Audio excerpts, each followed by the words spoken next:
Uganda has been known to have some of the best soils within the East African region, natural soils that is. And we're all familiar with the tagline, blessed by nature, in reference to the good climate and good soils that can support a variety of crops. However, years of constant usage with very limited nourishment in terms of fertilizer application has depleted a number of our soils. In fact, several scientists, crop scientists, that is, refer to Ugandan soils today as being increasingly getting acidic.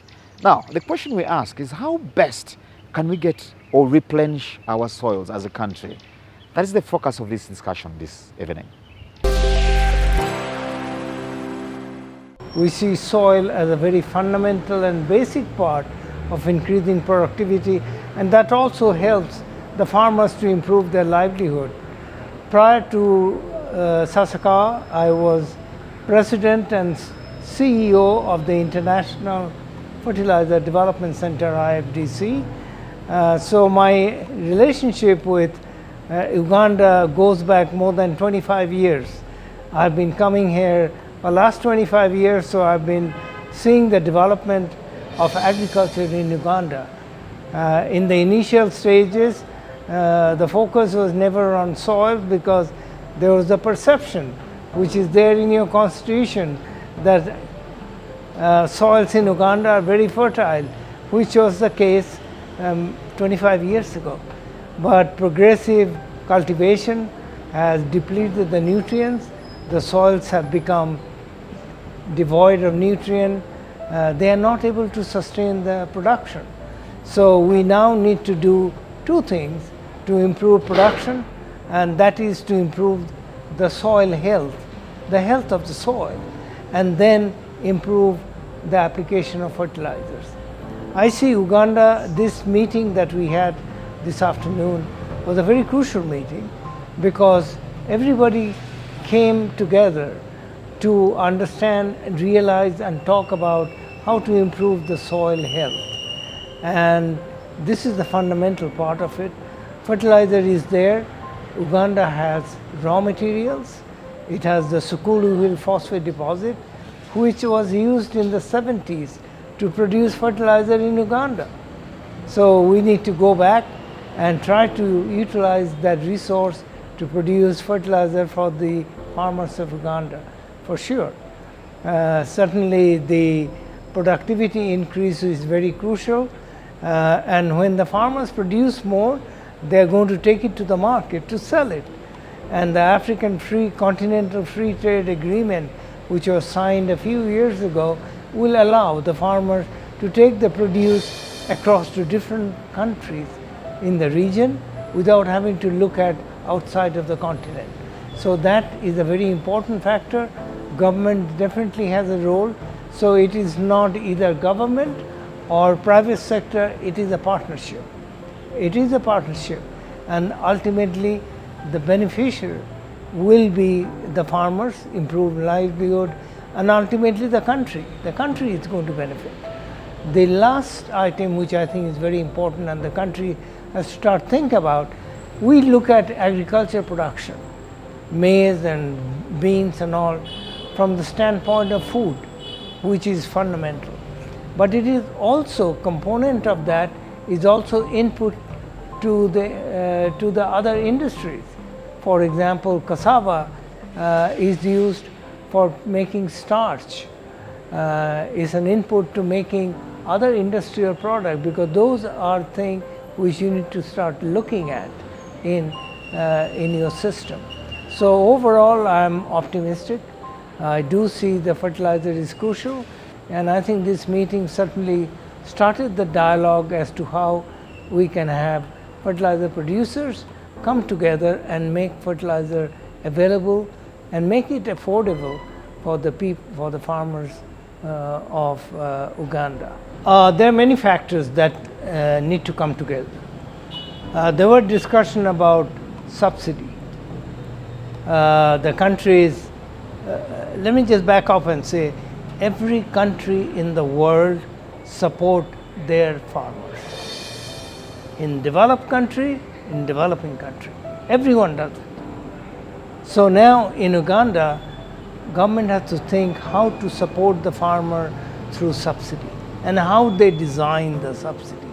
So it's a combination of transferring the knowledge that the farmers would need.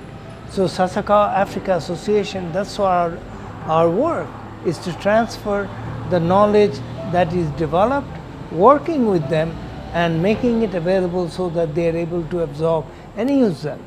And then the subsidy part of it is very important. Information delivery is important. So the government has to start thinking about how do I make information available to the farmer. There was a question of environment, question of meteorological information as to when the rain is going to come for the farmers to put the seed, apply the fertilizer. And they will only do if they know, well, I'm going to get the rain this afternoon, they can quickly go and run. So that type of information government has to facilitate and make it available to the farmers. Today the information technology is moving very fast. Most of the farmers have cell phone and they can immediately get a message from the cell phone from the meteorological that it's going to rain in 24 hours. Get your seed, get your fertilizers and apply. So those are the things. Facilitating knowledge transfer is very important. Do you have to invest too much? You have the infrastructure. It's a question of putting all the pieces of the puzzle together to make the farmers more affordable and help them market their produce. We have a farmers organization which is run by the women farmer who collectively get their produce together and market as a group. And they work together to buy fertilizer as a group, market their produce as a group, have storage facility which belongs to the group. So as a result, they are more profitable and their membership is growing. So those are some of the models that are being used, that are very effective, and those can be looked at how to improve the productivity and help the smallholder farmers. It is the smallholder farmers that the backbone of the agriculture in most countries and particularly in Africa. 54% of your population is in agriculture. So that's what needs to be done. Now again, in our story today, the big story, we're paying a visit and we've paid special attention to this particular area, digitalization, and how it is affecting the different forms of lifestyle, but most importantly, different aspects of the economy. And today our focus is on financial sector deepening. Mobile money loans hover in the excess of 30 billion shillings every month. A year, that's over 360 billion shillings. And all of it unsecured, simply meaning that it's money lent out without collateral. Considering the fact that this money is lent out at between 8 to 12% interest and recoverable in just 30 days and without much physical cost involved, since the transaction is largely virtual with the phone as the transaction support system, one might struggle to think of any other better way to sell credit. Partly challenged by telcos who now sit comfortably in the domain previously monopolized by the traditional finance sector actors, the banking industry is now trying to push back. It's understanding cash flow as opposed to, give me security, give me this, give me that. And that's so, but for us to be able to do that, we need data. We need players, we need fintechs in this place, we need for you to be able to create some data that we can rely on to make these decisions, to have all kinds of information to make these decisions, to then support our MSMEs with the finance that they desperately need. Pundits, this presents great opportunity to startups that are able to build products to solve what is now becoming an insatiable demand for data by the financial sector players, while at the same time solving the age-old problem of MSMEs, which is limited access to credit. Digitalization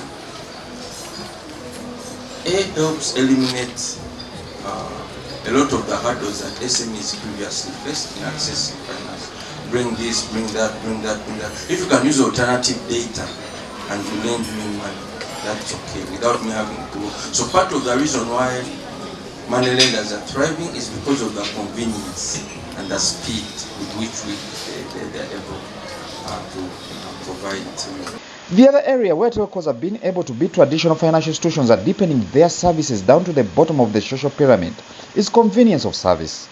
Even here, financial institutions are now looking at embracing new technologies to get to the grassroots. The focus is that one of the 5 pillars for growth, even in financial services, is access through digital channels, because they are much easier for you to be able to keep records, they are safer, and they're able for you to then be able to translate it not only to the region that you're in, but if you're in Kapchora, if you're in Fort Portal, and you're able to get onto a digital channel, then you're able to send your information all the way to Kampala, even across borders. So really, I think the information superhighway that digital is going to bring for us just means that we're going to have to find newer, faster ways for us to be able to be responsive.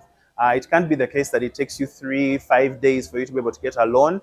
But if there's a way for your information to come to us before you even come to the bank branch, even better. Even better is for you not to have to come to the bank branch. We can get to see who you are. The continued growth and entrenchment of technology into the financial sector is not only being looked at as a way of expanding the bottom line of telcos and financial sector players, but also a way to deal with a major SME bottleneck, which is access to credit, and affordable credit for that matter.